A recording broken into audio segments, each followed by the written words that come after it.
자, 기출문제별 배점 분석을 살펴보도록 하겠습니다. 여러분 프린트able 10페이지를 펴보시고 문제를 끊으십시오.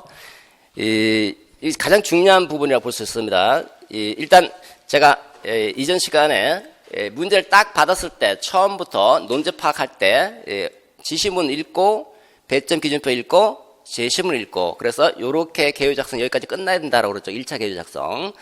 그러면 가장 우리가 걸리는 게 바로 이제 세부 논점별 배점을 확인하는 일이다. 그죠? 그래야지 득점을 할 수 있으니까. 요거 실패해버리면 득점 1점이 날아갈 수 있다는 거죠. 자, 그럼 2015학년도 상반기, 2016학년도는 살폈으니까 2015학년도 상반기 교육학 논술을 보도록 하겠습니다. 2015학년도 문제를 펴보십시오. 자, 일단은 논제 파악이 됐다라고 가정하고, 그러니까 지시문을 읽고 배점 기준표 읽고 제시문까지 이따 끝났다 생각하고 구체적인 내용은 이제 나중에 또 다시 한번 하도록 하고요.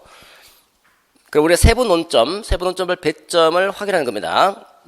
배점 기준표를 잠깐 보도록 하겠습니다. 첫 번째, 기능론적 관점에서 학교 교육의 선발 배치 기능 및 한계 각각 두 가지만 제시하라라고 돼 있죠, 그죠? 두 가지만 제시하라 그러면 두 가지만 제시하는 겁니다. 세 가지 제시해도 곤란하죠. 두 가지. 그러니까 일단은 자, 그러면 핵심 논점이 뭡니까? 핵심 논점? 학교 기능론의 관점에서 학교 교육의 선발 배치잖아요. 그죠? 선발 배치.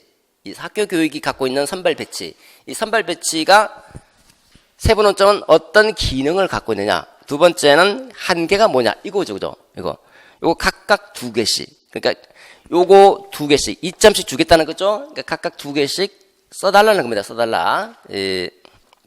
써달라. 요거를 이제 충실히 설명해줘야지 2점을 받는 거예요. 충실하게. 그러니까 적절하게 설명 방법을 동원해서 적절히 설명해 주셔야 되는 거예요.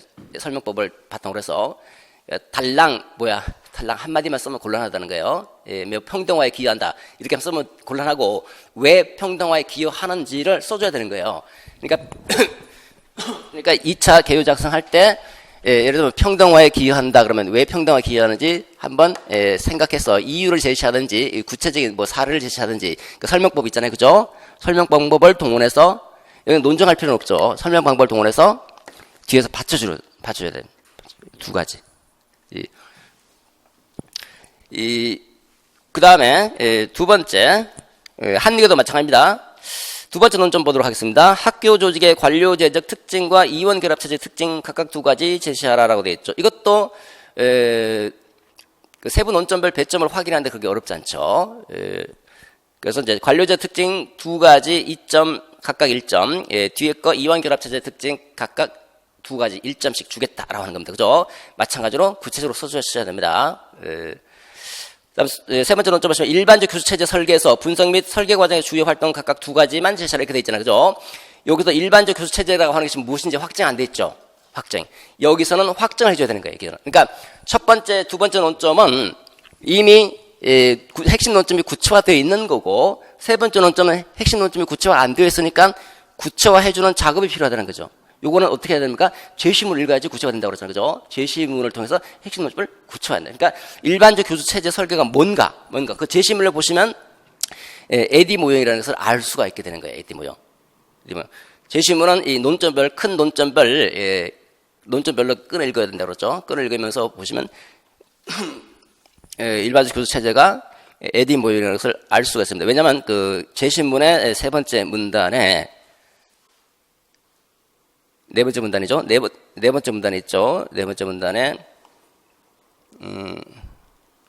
밑에서 셋째 줄이죠. 다양한 교수체제 설계 이론과 모형이 있지만 해놓고 이제 분석 설계 개발 실행 평가의 과정은 일반적이다. 이게 일반적 교수체제 설계라는 거죠. 따라서 AD 모형이라는 것을 딱 확정할 수 있죠. 그죠? 구체적인 핵심 논점으로 확정. 그러면 AD 모형 이렇게 딱 쓰겠죠. 여기다가 일반적 교수체제 설계 해놓고 밑에다가 AD 모형 이렇게 딱 쓰겠죠. 그죠? AD 모형. 그다음에 이제 분석 활동 분석에서 네 가지, 설계에서 네 가지가 있는데 두 가지만 설명해 주면 되는 겁니다. 마찬가지로 중심 내용 두 번째 일단 이제 세부적으로 이제 부연 설명해 줘야 되겠죠. 부연 설명 이렇게 2차 개요 작성할 때 개요 작성하고 들어가면 된다. 자, 네 번째 마지막 논점은 이제 준거지향 평가죠. 이미 배점의 핵심 논점이 구체화되어 있습니다. 준거지향 평가 개념, 설명, 장점 두 가지, 3점이 제시되어 있다. 그러면 일단 두 개로 나눠야 되겠죠. 개념, 첫 번째 개념 해서 개념 1점, 두 번째 장점 두 가지, 2점. 각각 하나씩 주겠다고 하나씩, 그죠? 그래서 개념 간단하게 설명해주고, 두 번째 장점 두 가지 간단하게 제시, 이렇게 되죠. 그 다음에 뭐 밑에 이제 그 논술의 구성 및 표현도 마찬가지로 살펴보셔야 되는 건데, 내용만 살펴보도록 하죠. 됐죠? 2015학년도로 넘어가겠습니다. 2015학년도 보시면, 배점 기준표로 보시면, 자유교육의 관점에서 교육 목적 논술하세요라고 돼 있죠. 요거 4점인데, 자, 이게 이제 곤란하죠, 그죠? 이거 뭘 기준으로 4점을 주겠느냐라고 하는 겁니다. 여러분들이 한번 생각해 보십시오. 자유교육의 관점에서 교육 목적 논술하라 그러면 무엇을 세부 논점 어떤 거 쓰면 1점씩 주겠는가? 4점까지 들어가야 되는데 4점까지 어떻게 써야 될 것인가라고 하는 겁니다. 어떻게? 이거가 이제 확정이 안 되면 일단은 두 번째 보십시오. 교육과정 설계 방식의 특징 세 가지 해놓고 4점 주고 있죠? 그러면 세 가지인데 왜 4점을 줬을까요? 왜? 고민이겠죠, 그죠? 고민. 그 다음에 있는 논점도 마찬가지죠. 학습 동기 향상을 위한 학습과제 제시 방안 세 가지 해놓고 4점 주고 있네요. 그러면 1점은 도대체 어디에 들어가 있느냐라고 하는 거죠. 어디에? 두 번째 논점부터 먼저 보도록 하겠습니다. 교육과정 설계 방식의 특징 세 가지 설명하라. 그럼 4점이니까 일단은 기본적으로 세 가지 여러분들이 그 계획 작성할 때 이렇게 써야 될 겁니다. 그 교육과정 설계 방식 이렇게 하겠죠? 설계 방식. 이제 백오더입니다. 백오더. 일단은 그 제시문 분석을 하면 이제 확정이 되죠? 백오더 설계다. 이렇게 이제 확정을 했으면 세 가지 이 설계 방식의 특징 세 가지를 제시하는 것이 일단 1점씩 들어간다. 1점씩. 그러면 요 백오더 설계라고 하는 개념부터 먼저 설명해 줄 거 아니에요. 그죠? 개념. 두 번째, 특징 1, 2, 1점씩. 자, 여기까지는 아시겠죠? 여기까지는.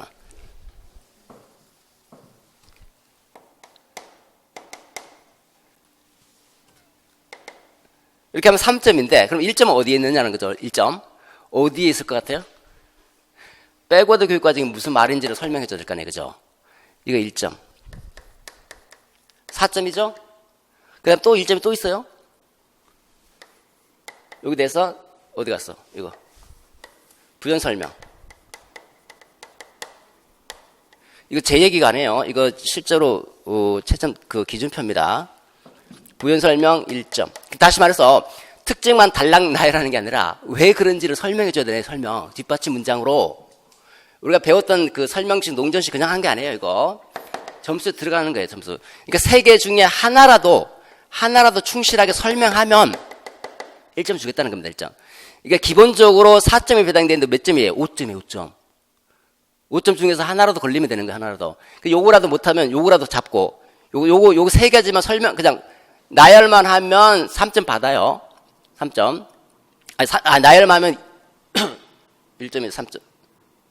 1점, 1점, 3점. 그 3점 받는 거예요. 백워드 개념 설명 못하고, 특징 세 가지 나열만 하고, 세 개 중에 하나라도 부연 설명하면 1점 주겠다는 겁니다. 우리는 당연히 하나씩 부연 설명해줘야 될 거예요, 당연히. 근데 요거 하면 요렇게 해도 4점 받고, 아니면 요거 설명 못하고, 요렇게 4개 해도 4점이에요. 맞죠? 그러니까 일단은 우리가 알 수 있는 거는요, 여기서 우리가 알 수 있는 거는, 장점 설명하라, 특징 설명하라 할 때는 어떻게 해야 됩니까? 기본적으로 간단한 핵심 중심 문장, 간단한 핵심 키워드, 간단하게 쓰고 뒷받침 문장 쓴다. 이게 두 문장이 되겠죠? 두 문장을 우리가 이제 본론에서 이따 나가겠지만 두 문장을 한 문장으로 두 문장으로 쪼갤 수 있는 것도 이제 배워야 돼요. 그래서 내가 자유롭게 두 문장 쓰고 한 문장 쓰고 할 거 아닙니까? 그죠? 상황에 따라 두 문장, 상황에 따라 한 문장. 이게 만들 수 있어야 되니까. 어쨌든, 기본적으로 2개다, 2개. 이거는 설명할 때는 당연히.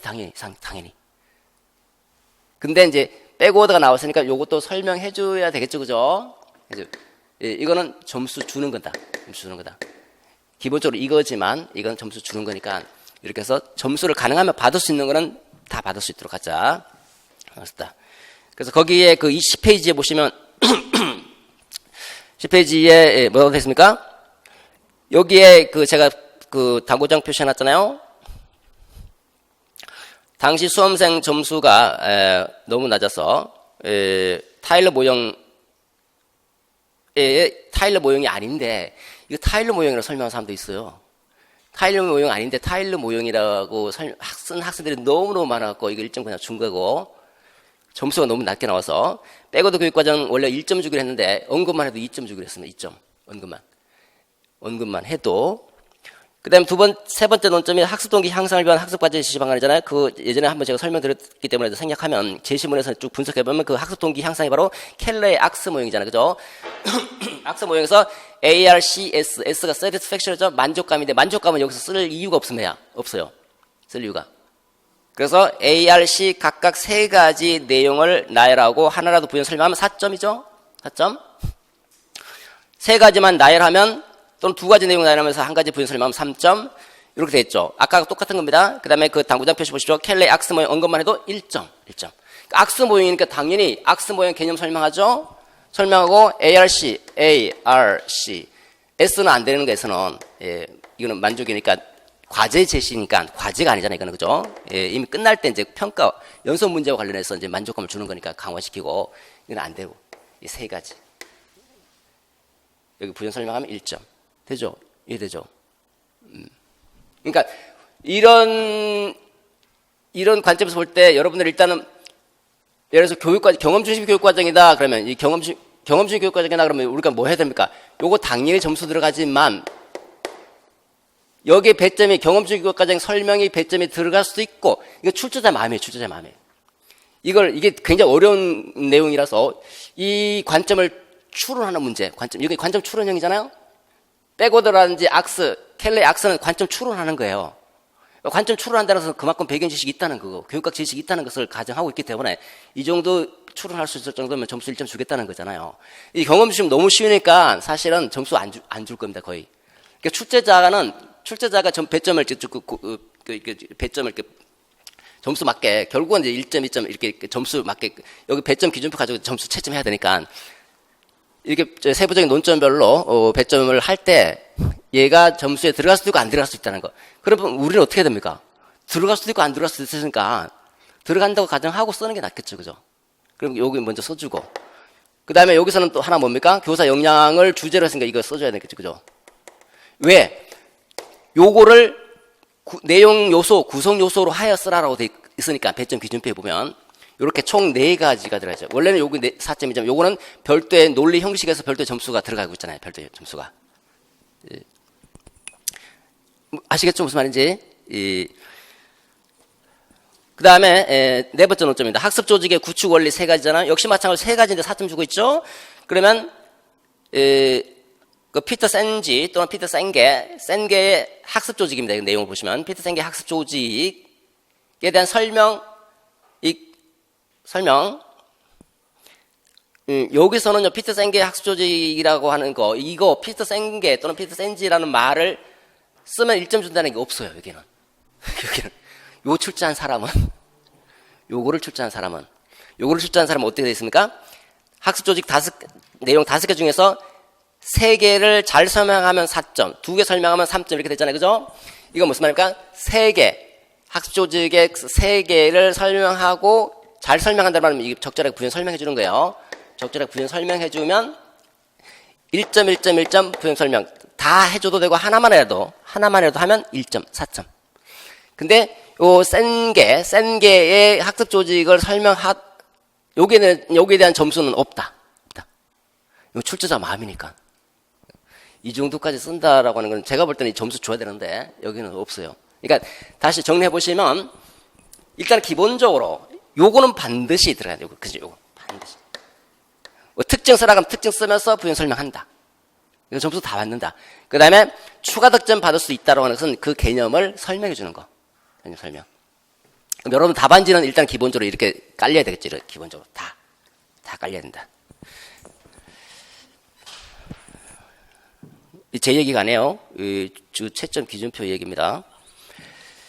그 다음에 자유교육의 관점에서 교육 목적 논술을 하시오라고 첫 번째 논점 보도록 합시다. 그럼 왜 여기는 4점인가? 일단은 마찬가지로 교육 목적을 논의해야 되니까 마찬가지로 각각의 하나만 세 가지의 중요 핵심 내용이 나와야 될 것이고 적절한 부연 설명이 들어가야 될 거예요. 그죠? 자유교육의 관점에서 교육 목적 논하니까 자유교육 나와야 되겠죠? 당연히.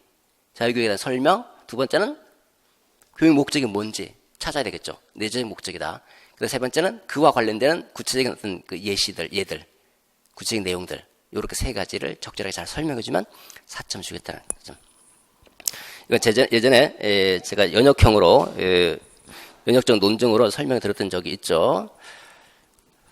그러니까 요거 보시면 여기서 우리가 알 수 있는 건 뭡니까? 이게 굉장히 중요하다는 거예요. 배점. 세부 논점별로. 그걸 딱 파악을 해야지 이제, 내가 어느 정도까지 써줘야 될지. 지금 아마 모르시는 분들은 그냥 이거 부연 설명 들어가면 1점 들어간다는 모르는 것도 있는 거예요. 모르고. 그래서 그냥 간단하게 뭐 그냥 그 핵심만 외우고 갖고 이 설명하는 거 어렵지가 않아요. 그냥 한 문장 대충 풀어주면 돼요. 대충 풀어주면 점수 받거든요. 대충. 크게 어려워하지 마시고. 자, 그 다음 2010 4학년도 상반기 들어가도록 하겠습니다.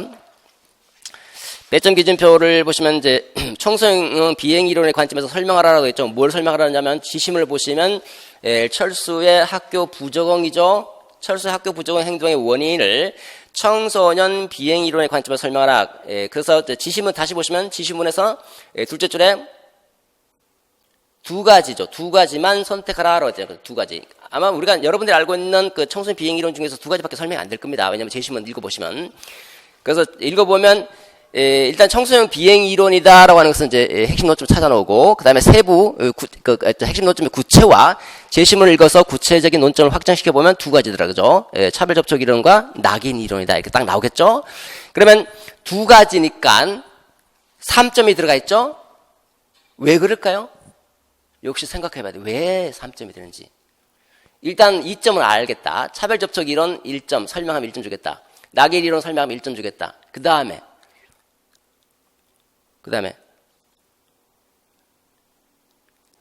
그 문제가 철수의 학교 부적응의 원인을 설명하는 거잖아요. 그죠? 원인을. 그 원인 설명이 1점인 거예요. 원인 설명이.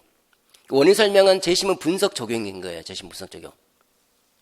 그러니까 원인을 제시문 분석을 통해서 적용해 주는 겁니다. 적용. 그러니까 당연히 우리는 4개를 하게 되는 거예요. 첫 번째 차별 접촉 이론 설명하고 그 다음에 제시문 분석해서 적용시켜 주는 거죠. 여기에 따라서. 두 번째 낙인 이론 설명하고 제시문 분석해서 적용시켜 줘야 되겠죠. 여기는 제시문 분석이 필수적입니다. 필수. 왜냐하면 제시문에 거기 나와 있으니까.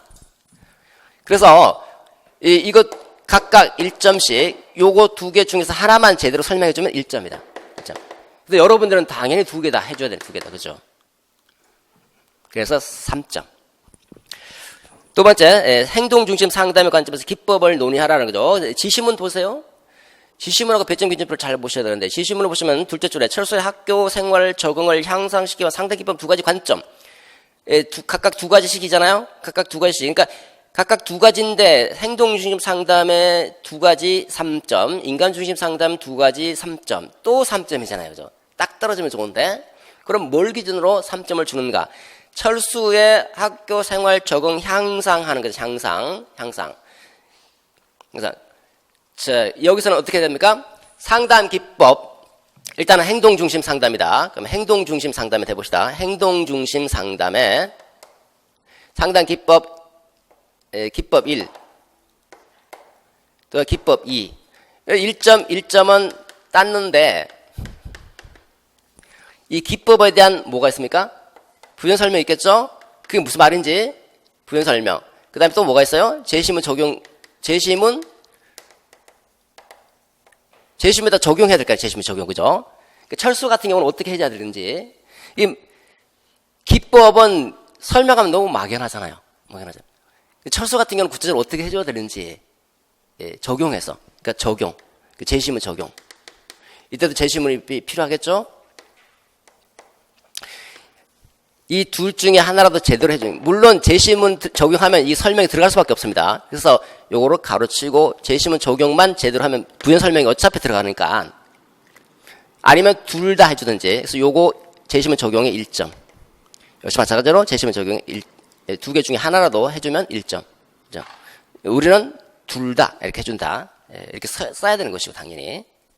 그러니까 여러분들이 생각할 때 기본적으로 어떤 뭔가 나오면 핵심 내용 간단하게 행동계약이다. 행동계약이 뭔지 설명해주고, 철수 경우에는 이렇게 할 수 있다. 그죠? 이렇게 간단하게 이렇게 들어가는 거예요. 그 다음 인간중심도 똑같은 거예요. 똑같이. 이렇게 해놔야지 이제 놓치지 않는다. 그 다음, 네 번째 논점, 논점이 많죠? 네 번째 논점이 이제 학문중심 교육과정 이론의 근간 수업 전략 논의하라라고 됐죠? 수업 전략. 이거는 발견학습이거든요. 그 제시문 읽어보시면. 수업 전략이 이제 발견학습이다. 학생 스스로 기본 원리를 찾을 수 있게 하려면 이렇게 하고 있거든요. 학생 스스로, 교과의 기본 원리를 찾는다는 말은 발견이죠. 발견하도록 한다는 것은 결국은, 수업 전략은 발견학습이다라고 하는 거죠. 그 발견학습과 관련된, 전략이 3점이니까 전략 몇 가지 써야 될까요? 2가지는 써야 되겠죠. 2가지. 2가지 쓰고, 거기 각각 부연 설명 하나로 제대로 해주면 1점 들어간다. 그죠? 3가지 쓸 필요 없는 거예요. 3가지 쓸 것도 없고 사실은 2가지. 그다음 마지막 교사 전문성 개발을 위한 장학활동 논의. 여기도 보시면 마찬가지죠. 여기서도 3점이 보여져 있죠. 장학활동 3개 쓸 필요 없습니다. 2개만 쓰고 부연 설명하면 1점 들어간다. 됐죠? 물론 이제 3개 썼으면 3개 써도 상관없죠. 왜냐면 제한이 없으니까. 여기서는 지시문 보세요. 지시문에는 제한이 없잖아요. 셋째 줄에. 근데 그 셋째 줄을 보시면 그 상당 기법에 대해서는 2가지씩만 논하라고 되어 있는데, 그 다음에 그 수업 효과성을 높이기 위한 2가지 방안에 대해서는 그냥 논하라고만 되어 있으니까 제한이 없죠. 근데 앞에 그 배점 기준에 따른다면 2가지 하고 부연 설명을 해줘도 점수 받는 거구나. 이 정도는 여러분 논리적으로 추론할 수 있잖아요. 그죠?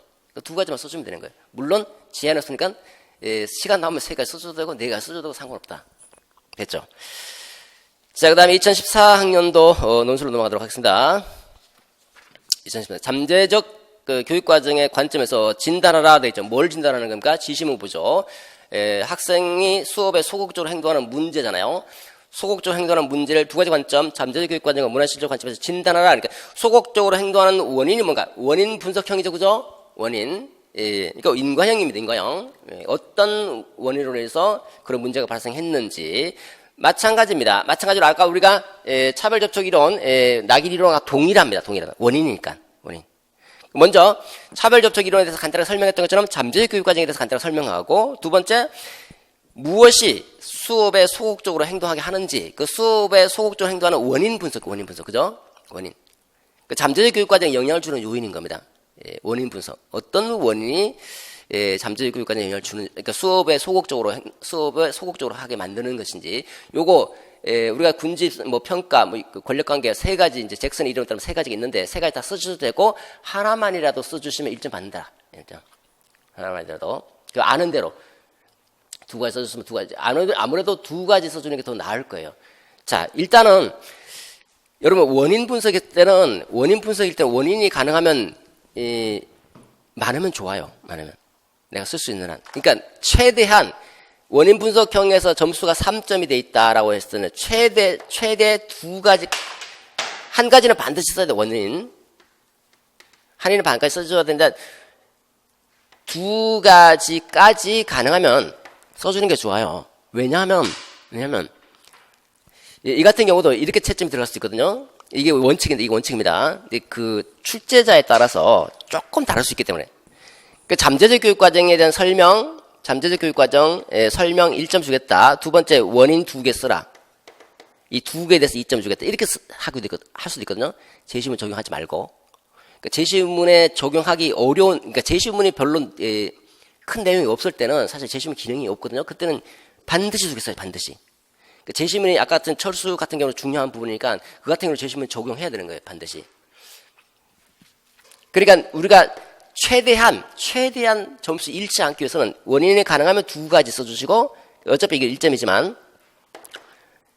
또는 2점이 될 수도 있고요. 그 다음에 재시문까지. 재시문에 적용하기. 요거 1점 들어갈 수도 있으니까, 요 세 가지는 반드시 하자. 아시겠죠? 그러니까, 점수가 만약에 이게 4점이 배당됐다 그러면 원인이 세 가지 정도 나올 거예요. 세 가지 정도. 세 개가, 여러분 교육학기 이론에 따를 때 세 가지가 안 나올 수도 있어요. 안 나오면 두 가지밖에 없더라. 그러면 두 가지밖에 쓸 수 없는 거죠. 그럼 분명히 여기다 1점이 들어가는 거고. 예, 근데 이 4점이 배당됐을 때 이게 원인이 세 가지가 나와서 여기 3점 주고 여기 1점 주고 이렇게 할 수도 있고, 예, 여기 한 두 개 정도만 써서 2점 주고 여기 1점 주겠다. 이렇게 할 수도 있다는 거예요. 그러니까 어떻게 될지는 출제자 마음이다. 출제자 마음이다. 예, 그 일반적으로는 이제 제가 말씀드린 대로 요거 1점, 1점, 1점 이렇게 들어가지만 사람이 다 조금 다를 수도 있으니까 그거까지도 염두에 두고 예, 접근하자. 예, 문화실조도 마찬가지 동일합니다. 예, 문화실조 설명 1점, 개념 설명이죠. 그 다음에 문화실조에 영향을 미치는 요인, 다시 말해서 원인, 예, 구체적으로 지시문과 결부시켜서 보면 수업의 소극적인 행동을 유발하는 원인이 뭔가, 원인. 예, 그 다음에 재시문 분석, 재시문에 적용하기 1점. 됐죠? 그 다음 학습 동기 유발 방안이죠. 예, 세 가지 측면에서 동기 유발 방안 이제 9점이니까 세 가지니까 3점씩 배당되어 있다는 것을 알 수 있겠고, 역시 마찬가지로 두 개씩만 써주시면 되고, 두 개씩 플러스 구체적인 부연 설명 1점.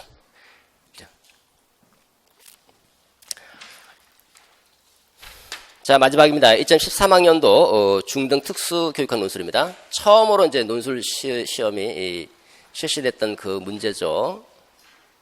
대충 이제 감이 좀 잡히죠. 점수 받기 위한 시험이다. 점수를 받으면 제가 이율곡 얘기를 벌써 세 번째 하고 있네요. 이율곡이 이렇게 쓰고 있어요. 이렇게 이율곡 답안지는 깊이 있는 답안지가 아니에요. 여러분 보시면 아시겠지만. 근데 숨은 논점 저는 알잖아요. 저 문제만 딱 보고도 어떤 것을 그 논점화 시켜서 어떤 것을 점수로 배당을 하고 있다는 대충 알고 있거든. 알잖아요. 저는. 그러니까 근데 이율곡은 그걸 다 건드려주고 있다는 게 전부 다. 그러니까 점수를 안 줄 수가 없다는 거죠. 다 건드리니까. 여러분들도 비슷하게만 건드려주면 점수 받는다는 거니까. 그러니까 점수 따는 게 여러분 내용을 어느 정도 알고 있으면 20점 만점 받을 수 있는 거예요. 이렇게 딱 분석 딱 하고. 근데 완전히 내가 잘 몰라서 틀릴 수는 있겠지만 어느 정도만 알고 있으면 건드려줄 수 있다는 거죠. 비슷하게만 건드려주면 키워드가 아닌 게 키워드가 아니라 비슷하게만 건드려주면 그 채점자가 딱 보고 어느 정도 이제 이해가 되면 점수가 들어간다는 거죠. 자, 마지막입니다. 2013학년도, 보시면 이제 IQ의 해석이죠. IQ 해석인데 지시문 봐야 됩니다. 이거 같이. 박 교사가 이제 두 번째 문장을 보시면 박 교사가 기억에서 말했을 법한 영의 IQ에 대한 올바른 해석에 기반을 두고 여기까지 자르고 영의 문제를 해결할 때 기대가치 이론 하나, 두 번째 매슬로우 욕구이계 이론 두 개, 이것을 활용해서 주요 논점이 뭡니까? 학습 동기 상실 원인과 해결 방안, 이 두 가지죠, 그죠? 학습 동기 상실과 해결 방안. 그럼 결국은 전체 초점은 뭡니까? IQ의 올바른 해석에. IQ를 올바른 해석 못한, 영희가 그 제시문을 보시면 아시겠지만, 영희가 IQ를, 자신 IQ가 99인가요? 예, 99인데, 자신 IQ를 해석하지 못해서 학습 동기가 상실되어 있다는 겁니다. 그럼 이 주제는 뭡니까? IQ를 올바로 해석하자. IQ를 올바로 해석해서 학습 동기가 상실되는 일이 없도록 하자. 주제, 이 전체 주제문이에요. 이게 핵심 주제가 뭐예요? IQ의 올바른 해석. 영희가 IQ를 올바로 해석하지 못해서 그 학습 동기가 상실돼서 꿈도 포기하고 공부 안 하려고 한다는 거예요. 그러면 핵심 전체 주제는 IQ를 올바로 해석하자. IQ 올바른 해석. 그죠? 그러니까 문제도 뭐라고 나왔습니까? 문제 두 번째 줄에 IQ에 대한 올바른 해석에 기반을 두고 나서 이거 서술하는 데 있잖아요. 그죠? 기반. 그러니까 이거 IQ를 올바로 해석해서 그러니까 우리 서론 첫 번째 문제 어떻게 나오겠습니까?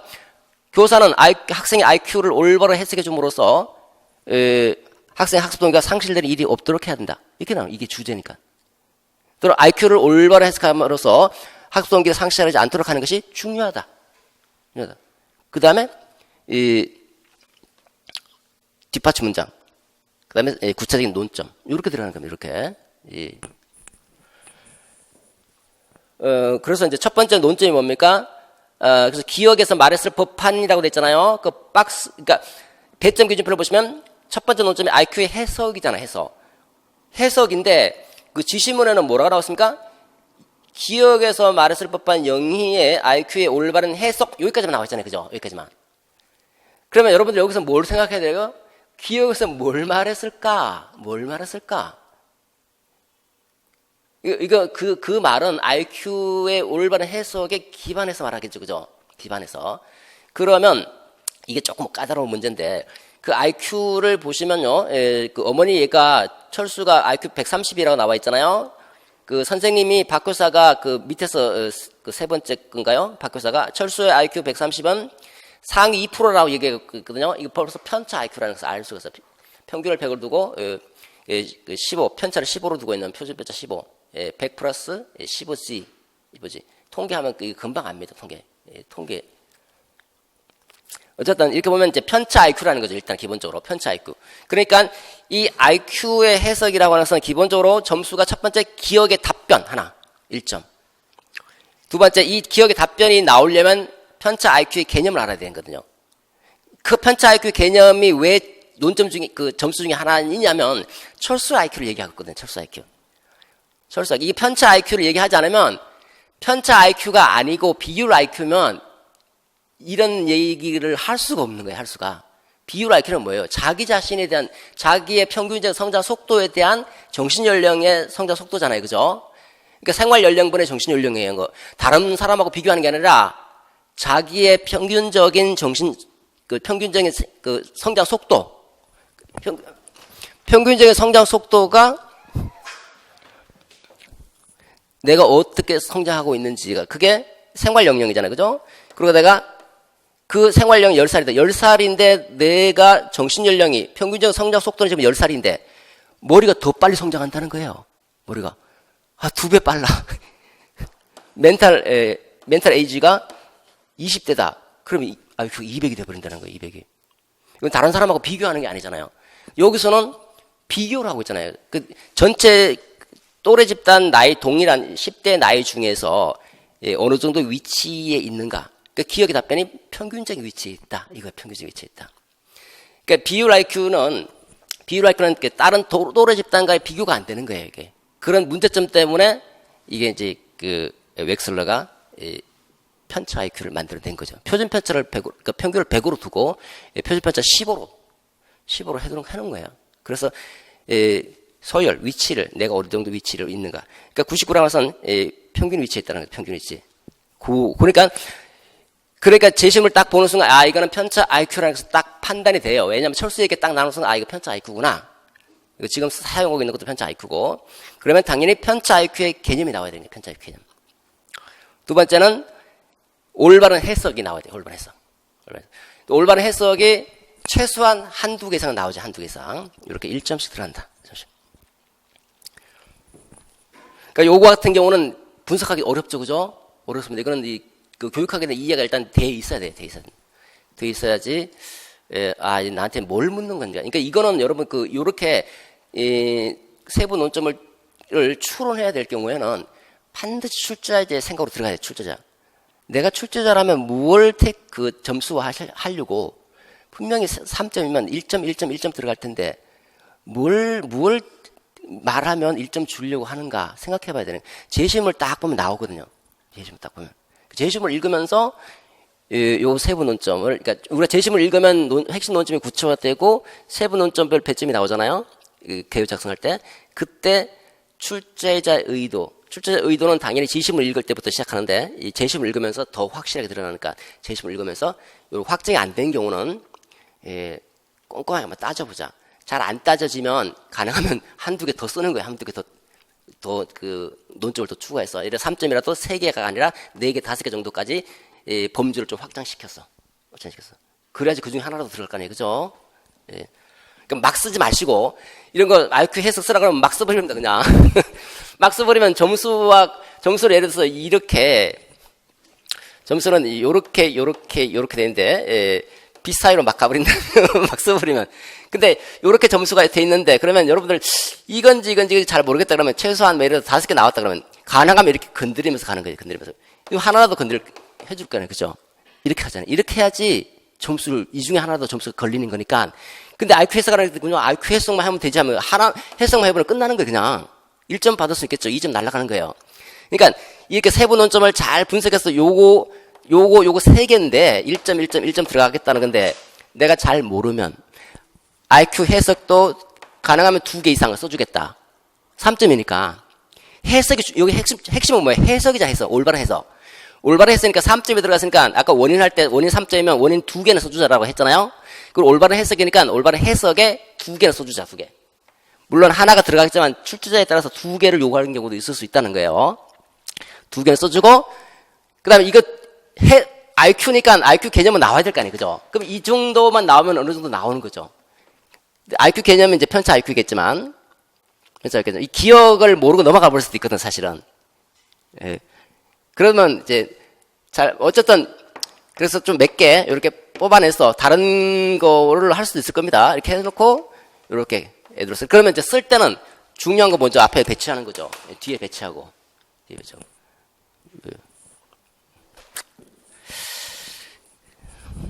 요령입니다. 두 번째, 기대가치 이론에 따른 원인과 역시 마찬가지 인과적인 논정 또는 인과 설명식을 요구하고 있죠. 예, 그 분석형이라고 보셨죠. 예, 설명 중에서 분석적인 방법. 예, 기대가치 이론에 따라서 원인과 해결 방안을 논하라. 마찬가지입니다. 기대가치 이론 설명하는 게 1점 들어가겠죠. 여기에 영향을 주는 요인 또는 학습동기 상실했으니까 학습동기 상실 요인. 예, 요거 1점. 요것도 마찬가지죠. 3점에 해당했으니까 가능하면 2개. 2개가 안 떠오르면 하나라도 언급해주고, 그 다음에 제시문에다가 집어넣어야 되겠죠? 제시문 집어넣기. 1점. 해결 방안이 역시 마찬가지로 3점이죠? 그러면 해결 방안 2가지 써야 되겠죠? 2가지만 쓰면 돼요. 3가지 써도 상관없습니다. 2가지 쓰고 설명 들어간다. 설명. 욕구 위계 이론에 따를 때 학습동기 상실 원인과 해결 방안 동일합니다. 동일합니다. 자, 이렇게 해서 각 기출 문제별 세부 논점에 따른 배점 기준을 확인했습니다. 굉장히 중요한 거죠, 그죠? 앞으로 문제를 받는 순간 이제 우리가 처음 이제 지금까지 한 게 논제 파악이다, 그죠? 논제 파악하고 주제 작성까지, 주제문 작성까지 했습니다. 그다음에 개요 작성 들어야 되겠죠? 개요 작성 1차 개요는 이미 끝났습니다. 2차 개요 작성하고 이제 서론, 본론, 결론 이렇게 써야 되겠죠, 그죠? 좀 쉬었다 하겠습니다.